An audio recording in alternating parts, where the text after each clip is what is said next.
Assalamualaikum warahmatullahi wabarakatuh. Pada kesempatan kali ini saya akan membahas seluruh materi yang telah kami bahas pada mata kuliah Manajemen Sumber Daya Manusia yang kami pelajari dengan Bapak Muhammad Hendra SNM. Nah, mata kuliah Manajemen Sumber Daya Manusia ini kami pelajari di semester 4 dengan jurusan Manajemen Sekolah Tinggi Ilmu Keuangan Perbankan Pembangunan Kota Padang. Nah, saya Zakir Yudi akan memaparkan secara lebih mendalam, secara lebih spesifik keseluruhan dari materi yang kami pelajari pada mata kuliah Manajemen Sumber Daya Manusia. Sebelum kita mempelajari lebih dalam tentang ruang lingkup manajemen sumber daya manusia, alangkah lebih baiknya kita mengetahui terlebih dahulu pengertian dari manajemen sumber daya manusia.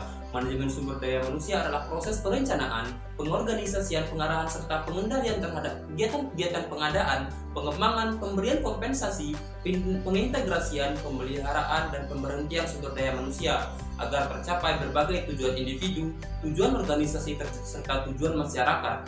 Nah, selanjutnya yaitu tentang ruang lingkup manajemen sumber daya manusia. Ada beberapa hal yang harus kita ketahui tentang ruang lingkup manajemen sumber daya manusia, yaitu yang pertama, perencanaan sumber daya manusia yang dibutuhkan oleh organisasi atau perusahaan. Yang kedua, menganalisis jabatan dan pekerjaan, yaitu menganalisa dan menjelaskan secara rinci tentang masing-masing pekerjaan atau jabatan dalam perusahaan atau suatu organisasi. Nah, yang ketiga, perekrutan dan penyeleksian karyawan atau sumber daya manusia yang dibutuhkan sesuai dengan syarat, sistem, tata cara, prosedur, serta proses yang telah ditentukan oleh perusahaan agar dapat menemukan karyawan yang berguna bagi baik pada masa sekarang maupun pada masa yang akan datang. Nah, yang selanjutnya itu memperkenalkan latar belakang perusahaan, budaya perusahaan dan organisasi, nilai-nilai perusahaan serta etika kerja pada karyawan yang telah lulus, serta memperkenalkan karyawan-karyawan yang terlebih dahulu sudah bekerja kepada karyawan yang baru. Selanjutnya itu pelatihan dan pengembangan. Nah, pelatihan dan pengembangan ini sangat berguna bagi para karyawan baru agar mereka dapat mampu dengan cepat beradaptasi dengan pekerjaan serta tanggung jawabnya di perusahaan. Nah, yang keenam yaitu penilaian prestasi dan kinerja karyawan untuk melakukan promosi, demosi, transfer, serta pemberhentian terhadap karyawan-karyawan. Nah, yang ketujuh yaitu perencanaan dan pemberian kompensasi atau upah. Yang kedelapan yaitu memotivasi karyawan, memperhatikan kesejahteraan, kesehatan, keselamatan, serta bagaimana hubungan karyawan dengan lingkungan di sekitarnya. Nah, yang kesembilan yaitu menjaga hubungan dan melakukan komunikasi dengan serikat pekerja agar karyawan mampu merasa memiliki hubungan yang erat dengan perusahaan, agar karyawan merasa memiliki loyalitas kepada perusahaan. Nah, selanjutnya kita akan membahas tentang fungsi operasional manajemen sumber daya manusia. Nah, yang ada pun macam-macam dari fungsi operasional manajemen sumber daya manusia, yaitu perencanaan atau planning adalah proses penentuan langkah-langkah yang akan dilakukan di masa datang. Yang kedua, pengadaan atau rekrutmen adalah proses penarikan dan seleksi dan penempatan orientasi dan induksi untuk mendapatkan karyawan yang sesuai dengan kebutuhan dan dengan jabatan yang sesuai pula dengan yang perusahaan inginkan. Yang selanjutnya itu pengembangan atau development adalah proses peningkatan keterampilan dan teknik teoritis, konseptual, serta moral karyawan melalui pendidikan dan pelatihan yang akan dibiayai oleh perusahaan. Nah, selanjutnya itu kompensasi atau compensation adalah pemberian balas jasa langsung maupun tidak langsung berupa uang maupun barang kepada karyawan sebagai imbalan jasa yang telah diberikan kepada perusahaan. Nah, yang selanjutnya fungsi dari manajemen sumber daya manusia adalah pengintegrasian atau integration adalah kegiatan untuk mempersatukan kepentingan perusahaan dan kebutuhan dari karyawan agar tercipta kerjasama yang serasi dan saling menguntungkan. Nah, yang selanjutnya yaitu pemeliharaan dan maintenance adalah kegiatan untuk memelihara atau meningkatkan kondisi fisik, mental, dan loyalitas karyawan agar mereka bekerja sama sampai pensiun atau sampai masa kerja mereka telah habis. Yang selanjutnya adalah kedisiplinan, adalah keinginan dan kesadaran untuk mentaati peraturan perusahaan agar tujuan perusahaan dapat terwujud tanpa ada hal-hal yang mengganggu karena kasus indisipliner.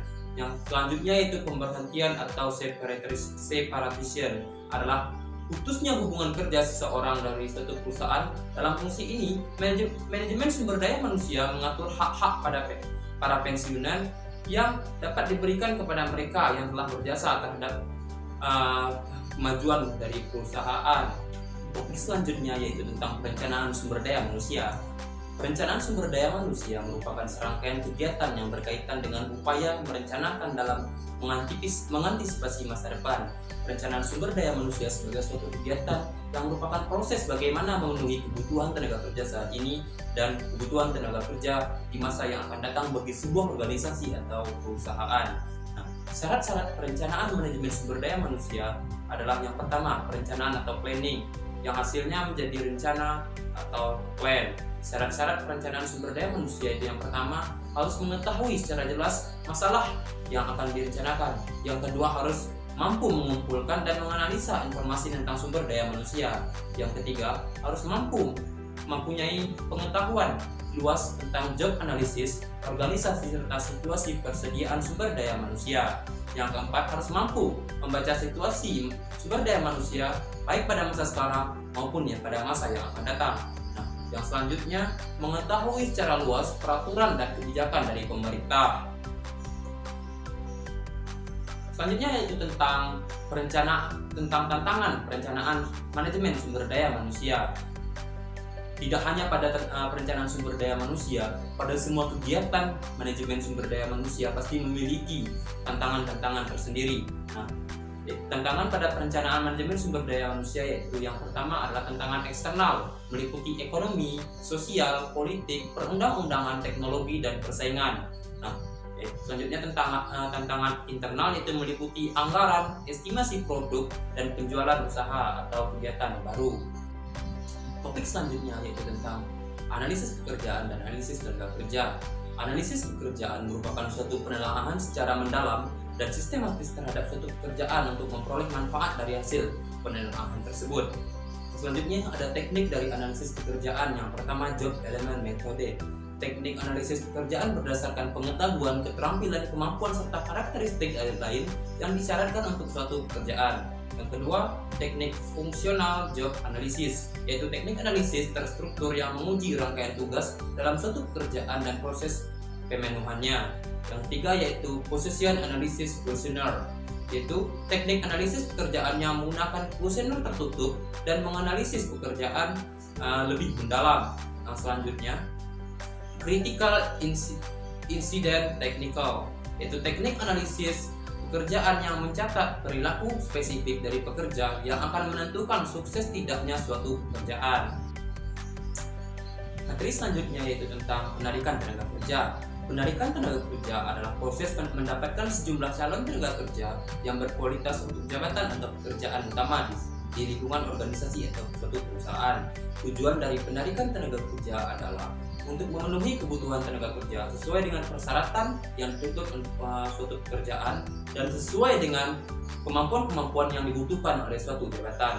Adapun beberapa alasan penarikan tenaga kerja adalah: yang pertama, berdirinya organisasi baru; yang kedua, adanya perluasan kegiatan organisasi; yang ketiga, terciptanya pekerjaan dan kegiatan-kegiatan baru; yang selanjutnya adalah adanya pekerja yang pindah ke organisasi lain; yang kelima, adanya pekerja yang berhenti baik dengan hormat maupun tidak hormat; serta yang selanjutnya adanya pekerja yang berhenti karena memasuki usia pensiun; dan yang terakhir adalah adanya pekerja yang meninggal dunia. Seleksi tenaga kerja. Seleksi tenaga kerja adalah proses yang menentukan dalam proses pemilihan orang atau orang-orang dari sekelompok pelamar yang ada melalui tahapan tes sehingga dapat diperoleh karyawan yang tepat, tenaga kerja yang tepat, dan memenuhi syarat dan kriteria yang ditentukan oleh perusahaan untuk suatu jabatan atau syarat tertentu yang telah tersedia berdasarkan kondisi perusahaan tersebut.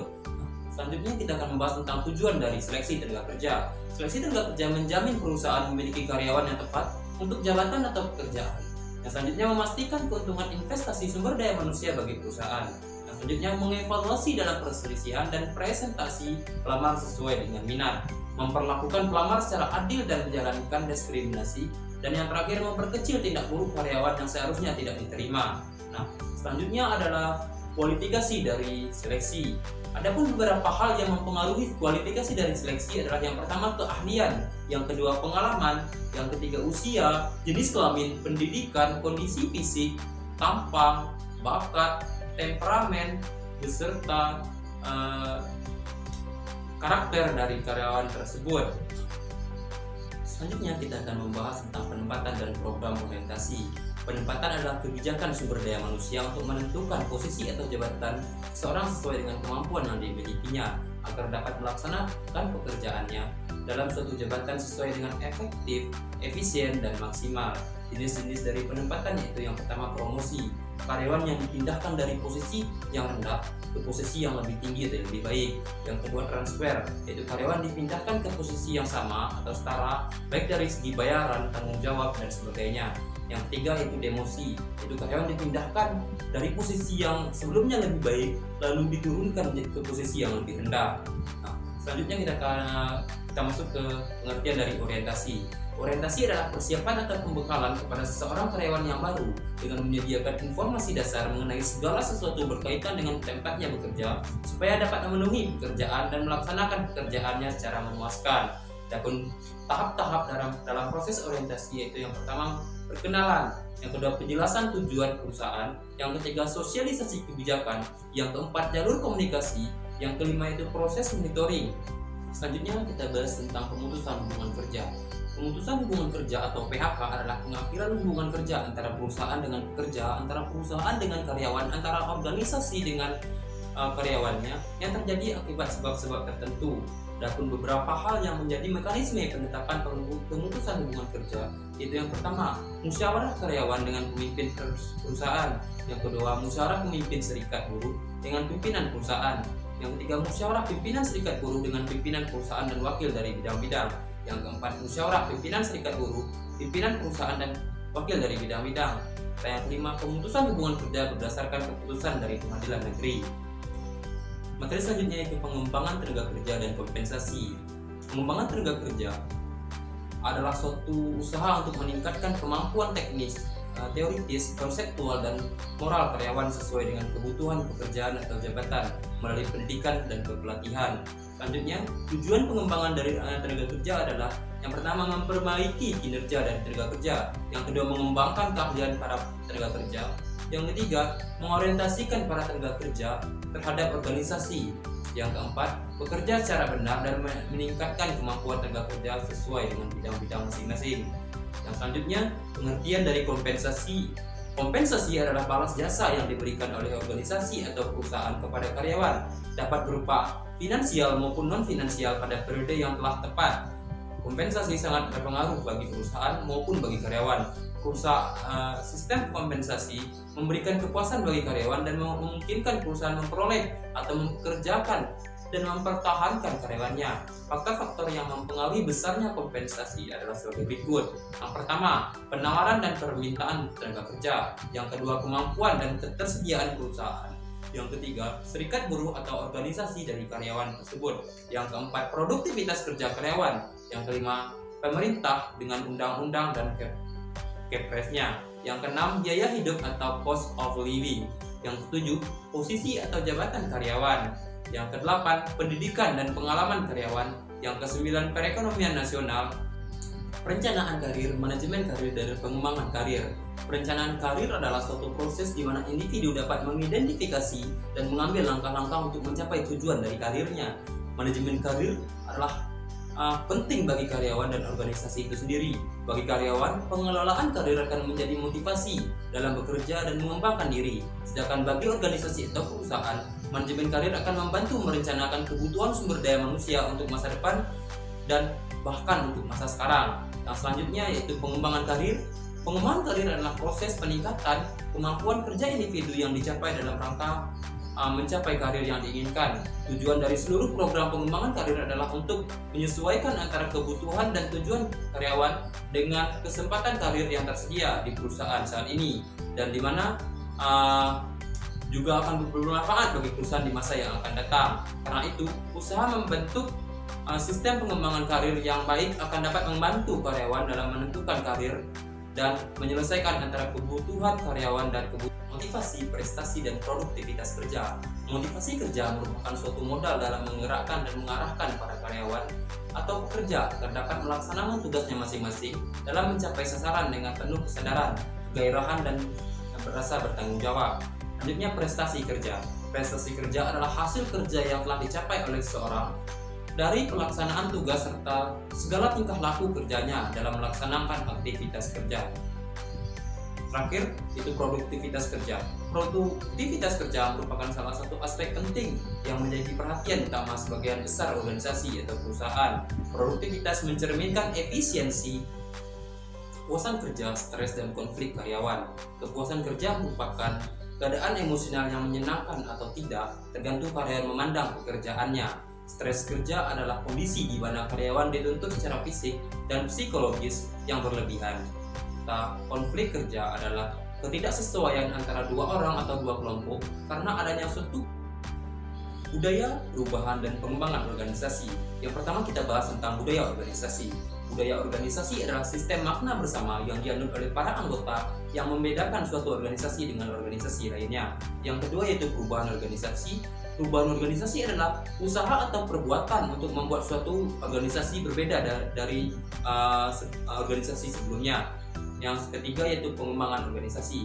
Pengembangan organisasi ini adalah perubahan yang terencana. Perubahan tersebut dalam bentuk pembaharuan dan modernisasi terus-menerus terjadi.